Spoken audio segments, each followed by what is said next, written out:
एक राजा था जिसकी 7 रानियां थीं, लेकिन उसकी कोई संतान नहीं थी। इस कारण वह राजा बहुत अधिक चिंतित और परेशान रहता था, विशेष रूप से जब वह अपनी मृत्यु के बारे में सोचता था कि उसके बाद उसकी विरासत और साम्राज्य का क्या होगा। तभी एक दिन एक गरीब फकीर राजा के दरबार में आया और उसने राजा से कहा, तुम्हारी प्रार्थना सुन ली गई है और तुम्हारी इच्छा अवश्य पूर्ण होगी। तुम्हारी रानियों में से एक को शीघ्र ही पुत्र रत्न की प्राप्ति होगी। जब राजा ने फकीर की बात सुनी तो उसकी प्रसन्नता की कोई सीमा नहीं रही। उसने इस शुभ अवसर की तैयारी के लिए अपनी प्रजा और पूरे साम्राज्य को तैयार रहने का आदेश दिया। इसी बीच 7 रानियां शानदार विलासालय में आराम पूर्वक अपने सैकड़ों दासियों की सेवा में रहती थीं। उनके हृदय को तृप्त करने के लिए हर प्रकार के स्वादिष्ट पकवान और मिठाइयों की भी सुंदर व्यवस्था की गई थी। अब राजा को शिकार करने का बहुत अधिक शौक था। एक दिन शिकार पर जाने से पहले उसकी रानियों ने राजा के पास संदेश भेजा और कहा, स्वामी, आप हर दिशा में शिकार के लिए जाइए, लेकिन उत्तर दिशा में न जाइए, क्योंकि हमने एक बहुत बुरा स्वप्न देखा है। हमें भय है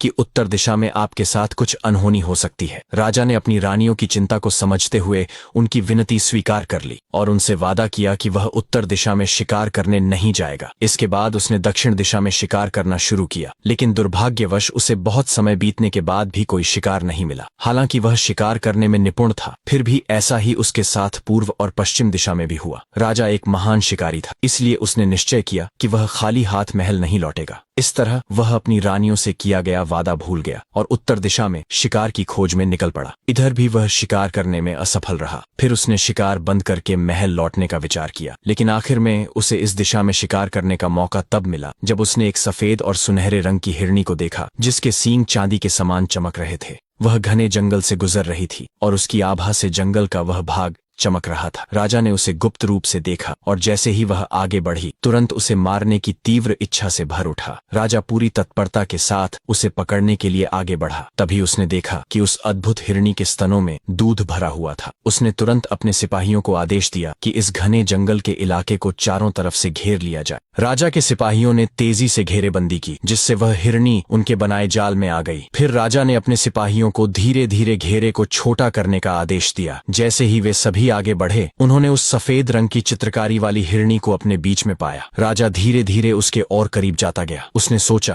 कि अब वह इस अद्भुत हिरनी को पकड़ लेगा, लेकिन तभी हिरनी ने अपने शक्तिशाली पैरों से एक जोरदार झटका राजा के सिर पर मारा। राजा चारों खाने चित्त होकर जमीन पर गिर पड़ा। हिरनी ने छलांग लगाई और राजा को अपने रास्ते से हटाते हुए पहाड़ों की ओर भाग निकली। राजा सब कुछ भूलकर तुरंत उठा, अपने घोड़े को तैयार किया और पूरी शक्ति व गति से हिरनी का पीछा करने लगा। घोड़ा चौकड़ी भरने लगा, जिससे राजा के सभी सेवक पीछे छूट गए। राजा हिरनी को देखकर पहले कभी किसी शिकार के पीछे इतना अधिक वशीभूत नहीं हुआ था। कुछ समय में ही राजा ने खुद को एक संकरी घाटी में पाया, जहां से बाहर निकलने का कोई रास्ता नहीं था। उसने अपने घोड़े की लगाम खींचकर उसे रोका। सामने एक साधारण सी झोपड़ी थी। राजा ने भीतर झांका, क्योंकि लंबी यात्रा और घुड़सवारी के कारण वह बुरी तरह थक चुका था और पसीने से तर था। राजा झोपड़ी के अंदर गया और पानी मांगा। झोपड़ी के भीतर एक वृद्ध औरत अपने चरखे पर ऊन काट रही थी। उसने अपनी पुत्री को बुलाते हुए राजा के अनुरोध का उत्तर दिया। तभी भीतर के कमरे से एक अत्यंत सुंदर युवती बाहर आई। उसकी सफेद चमड़ी और सुनहरे बालों को देखकर राजा चकित रह गया। उसे इस साधारण झोपड़ी में इतनी खूबसूरत लड़की को देखकर आश्चर्य हुआ। लड़की ने राजा के पास आकर उसके मुंह से पानी से भरा मग लगाया। राजा पानी पीते हुए लड़की की आंखों में देखने लगा। तभी उसे एहसास हुआ यह कोई और नहीं बल्कि वही सफेद हिरनी थी, जिसकी सुनहरी सफेद चमड़ी थी और जिसके चांदी जैसे सींग थे, जिसका पीछा करते करते वह इतनी दूर यहाँ तक आ पहुंचा था। उस लड़की के सौंदर्य ने राजा पर जादू कर दिया, जिससे राजा अपने घुटनों पर बैठ गया और विनय पूर्वक उससे प्रार्थना करने लगा कि वह उसके साथ चले और उसकी दुल्हन बनकर महल में रहे। लेकिन लड़की केवल मुस्कुराई और बोली, क्या तुम्हारी वे 7 रानियां जिनके लिए तुमने इतना प्रबंध किया है पर्याप्त नहीं है? राजा ने उसके इनकार को स्वीकार नहीं किया और अधिक अनुनय विनय करने लगा। उसने उससे दया और रहम दिखाने की प्रार्थना की और वादा किया कि वह जो चाहे मांग सकती है वह उसे अवश्य देगा। उत्तर में लड़की ने राजा से कहा, तुम मुझे अपनी 7 रानियों की आंखें लाकर दो और शायद तब मैं तुम पर विश्वास कर सकूं कि तुम अपने वचनों के प्रति सच्चे हो। राजा उस जादुई स्त्री के सौंदर्य पर अत्यधिक मोहित होकर वहां से चला और तुरंत अपने महल पहुंचा। उसने निर्दयता से अपनी 7 रानियों की आंखें निकाल लीं और उन बेबस तड़पती हुई अबलाओं को महल के तहखाने में डाल दिया ताकि वे भाग न सकें। फिर वह उन आंखों को लेकर अकेला ही उस स्त्री के पास गया जिसने यह भयानक मांग की थी। जब राजा उस बदसूरत झोपड़ी के पास पहुंचा जो संकरी घाटियों के बीच स्थित थी, तो सफेद हिरणी रूपी स्त्री उन 14 आंखों को देखकर भयानक रूप से हंसी। इसके बाद उसने उन सभी आंखों को एक धागे में पिरोकर एक हार बना लिया और उसे अपनी वृद्ध माँ के गले में डाल दिया। फिर उसने अपनी माँ से कहा, इसे हमेशा अपने गले में पहन कर रखना जब तक मैं राजा के महल में रहूंगी। इसके बाद वह अपने जादू के प्रभाव से राजा की पत्नी बन गई। राजा ने अपनी 7 रानियों के सभी बहुमूल्य बेशकीमती आभूषण और सुंदर वस्त्र उसे दे दिए जो पहले वे रानियां पहनती थी। साथ ही उसने उन 7 रानियों का महल भी उसे रहने के लिए दे दिया। 7 रानियों की सभी दासियों को उसकी सेवा के लिए नियुक्त कर दिया गया। इस प्रकार उस स्त्री ने वह सब कुछ प्राप्त कर लिया जिसकी उसे लालसा थी। बहुत जल्द ही 7 कुंठित, लाचार, बेसहारा, असहाय रानियां जिनकी आंखें उनके पति राजा द्वारा निकाल ली गई थीं और जिन्हें कैद में डाल दिया गया था, अपनी नियति को भुगत रही थीं। उन रानियों में से सबसे बड़ी रानी ने एक बच्चे को जन्म दिया। वह एक अत्यंत सुंदर लड़का था। बाकी रानियां जो पहले से ही पीड़ा में थीं, बड़ी रानी के सौभाग्य को देखकर उससे अत्यधिक ईर्ष्या करने लगीं। पहले तो वे उस सुंदर लड़के से भी अप्रसन्न थीं, लेकिन जैसे ही उसने सिद्ध कर दिया कि वह उनके लिए बहुत उपयोगी है, उन्होंने उसे पसंद करना शुरू कर दिया और उसे अपने बेटे की तरह मानने लगीं। थोड़े ही समय में जब वह तहखाने में इधर उधर घूमने लगा तो उसने अपने हाथों से तहखाने की छत को खुरच खुरच कर एक असाधारण कार्य किया। पहले उसने एक छोटा सा छेद बनाया, फिर उसे धीरे धीरे बड़ा कर दिया। अंततः वह उसमें से घिसट घिसट कर रेंगते हुए बाहर निकल गया। कुछ घंटों तक गायब रहने के बाद जब वह वापस आया तो अपने साथ मिठाइयां और खाने पीने का सामान लाया। उसने वह सामान बराबर बांटकर अपनी 7 अंधी माताओं को दिया। जैसे जैसे वह बड़ा हुआ, उसने दीवार के उस सुराख को और बड़ा कर लिया और हर दिन उसमें से बाहर जाता और वापस आता था। बाहर वह छोटे बच्चों के साथ खेलता था। सभी दूसरे बच्चे उसे छोटू छोटू कहकर बुलाते थे, लेकिन उनमें से कोई नहीं जानता था कि यह बच्चा कौन है। फिर भी हर कोई उसे पसंद करता था। वह लड़का पूरी तरह से मजाकिया हरकतों और कलाबाजियों से भरा हुआ था। वह बहुत रूपवान और आनंदित रहने वाला था। वह निश्चित रहता था कि उसे इनाम में बिस्कुट, मुट्ठी भर भुने हुए अनाज, मिठाइयां या भोजन की अन्य सामग्री जरूर मिलेगी। जो भी वस्तुएं उसे इस प्रकार मिलती, वह उन्हें अपनी 7 अंधी माताओं के पास ले आता, जिससे वे तहखाने में जीवित रह पाती। जबकि बाहरी दुनिया यह समझ चुकी थी कि वे रानियां भूख प्यास से पीड़ित होकर बहुत पहले ही तहखाने में मर चुकी हैं। आखिरकार जब वह लड़का पूरी तरह से युवा हो गया तो एक दिन उसने अपना तीर और धनुष लिया और शिकार खेलने के लिए बाहर निकला।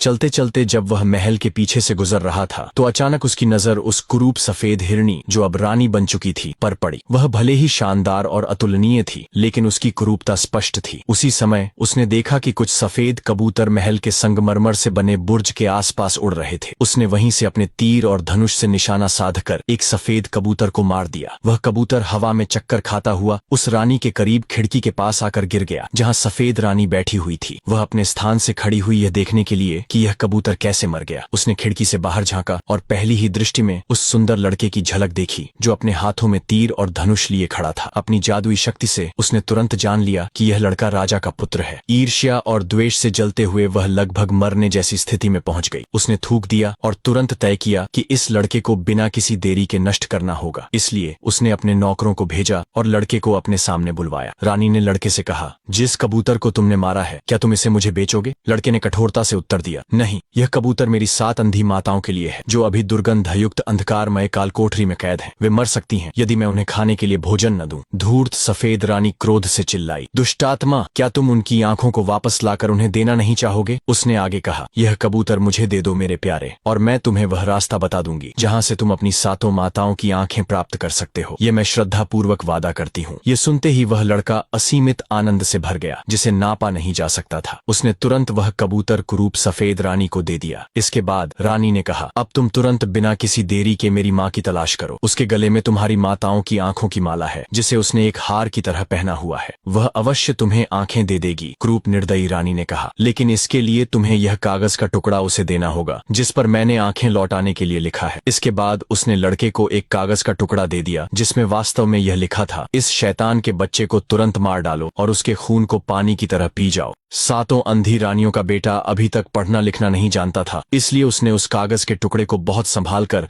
अपने पास रख लिया और सफेद रानी की मां की तलाश में निकल पड़ा।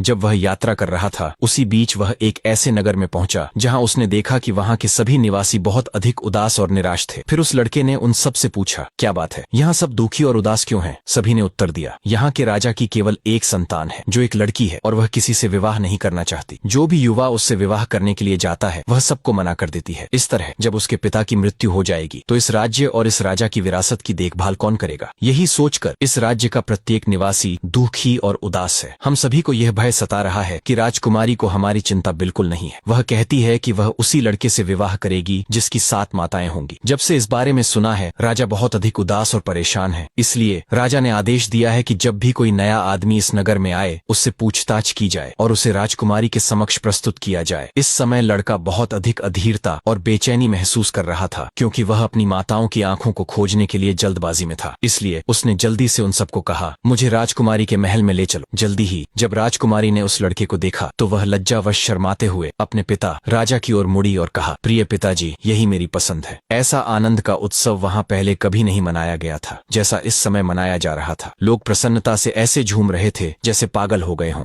लेकिन 7 रानियों के बेटे ने कहा, मैं तब तक राजकुमारी से विवाह नहीं कर सकता जब तक मैं अपनी माताओं की आंखें प्राप्त कर उन्हें दोबारा दृष्टि नहीं प्रदान कर देता। जब उसकी सुंदर दुल्हन ने यह सुना तो उसने अपने पति से वह पर्चा दिखाने के लिए कहा क्योंकि वह बहुत अधिक पढ़ी लिखी, बुद्धिमान और चालाक थी। जब उसने विश्वासघाती और छल कपट से भरे शब्दों को पढ़ा तो उसने पहले कुछ नहीं कहा। फिर उसने एक वैसा ही कागज का टुकड़ा लिया और उस पर इस प्रकार लिखा, इस लड़के का ध्यान रखना और इसे इसकी सभी इच्छित वस्तुएं दे देना। इसके बाद उसने वह पर्चा 7 रानियों के बेटे को वापस दे दिया। चूंकि वह लड़का उतना बुद्धिमान नहीं था उसने बिना कुछ सोचे समझे उस पर्चे को अपने पास रख लिया। लगभग 1 साल बाद वह लड़का उस बदसूरत झोपड़ी के पास पहुंचा जो संकीर्ण घाटियों के मध्य में थी, जहां सफेद जादूगरनी की मां रहती थी। वह एक घिनौनी और भद्दी औरत थी। जब उसने उस पर्चे को पढ़ा तो उसने अप्रसन्नता के साथ भयानक चेहरा बनाया, विशेष रूप से जब लड़के ने आंखों का हार मांगा। फिर भी उसने कहा, कोई बात नहीं, और अपने गले से हार निकालकर लड़के को दे दिया। लेकिन उसने यह भी कहा, इसमें केवल 13 आंखें ही हैं क्योंकि एक मैंने पिछले सप्ताह किसी को दे दी थी। लड़का जितनी भी आंखें पा सका उसे पाकर बहुत प्रसन्न था, इसलिए वह जितनी जल्दी हो सके अपनी माओं के पास घर लौटने के लिए वहां से चल पड़ा।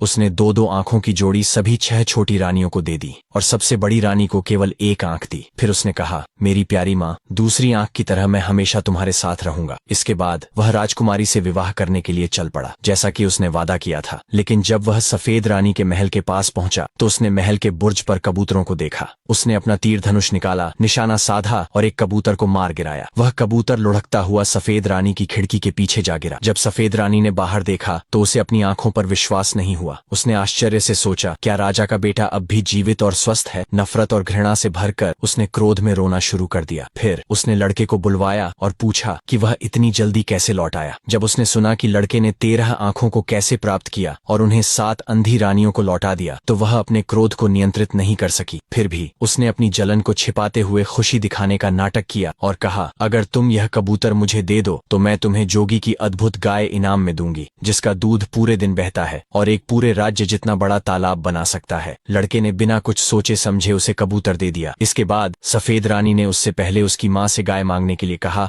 और उसे एक पत्र दिया जिसमें लिखा था, बिना किसी असफलता के इस लड़के को मार डालो और उसके खून को पानी की तरह छिड़क दो। जब 7 रानियों के बेटे के लौटने में देर हुई तो उसकी होने वाली पत्नी राजकुमारी ने उससे देरी का कारण पूछा। लड़के ने सफेद रानी द्वारा दिया गया दूसरा पत्र उसे दिखाया। पत्र पढ़कर राजकुमारी उसकी नीयत को समझ गई, इसलिए उसने पहले की तरह पत्र के शब्द बदल दिए और फिर उसे अपने पति को दे दिया। इसके बाद लड़का वह पत्र लेकर कुरूप वृद्ध औरत के पास पहुंचा। उस संकुचित घाटी में एक बदसूरत झोपड़ी थी जिसमें सफेद हिरणी रानी की मां रहती थी। लड़के ने उसे पत्र देकर जोगी की सफेद गाय की मांग की। उसकी मां मना नहीं कर सकी, लेकिन उसने लड़के से कहा, तुम उसे पाओगे कैसे? ये सारी वस्तुएं प्राप्त करने के बाद भी तुम संतुष्ट नहीं हो। जिस गाय की तुम मांग कर रहे हो उसकी रक्षा के लिए 18,000 दैत्य तैनात किए गए हैं और वे हमेशा उस गाय रूपी बहुमूल्य खजाने की रखवाली करते हैं। इसके बाद वह अपनी बेटी की मूर्खता पर बहुत अधिक क्रोधित हुई। फिर भी लड़के ने बड़ी बहादुरी के साथ वह सब किया जो उसे करने के लिए कहा गया था। उसने लंबी यात्रा की और काफी समय के बाद उस जोगी की सफेद गाय के पास और उस तालाब के पास पहुंचा जो गाय के दूध से भरा हुआ था। वहां 18,000 दैत्य उसकी रक्षा में तैनात थे। वे सभी वास्तव में बहुत अधिक खतरनाक और भयावह दिख रहे थे। फिर भी लड़के ने अपना उत्साह कम नहीं होने दिया। वह अपनी संगीत की ध्वनियां बजाता हुआ आगे बढ़ता रहा। न बाईं देखा न दाएं, बस सीधा चलता रहा।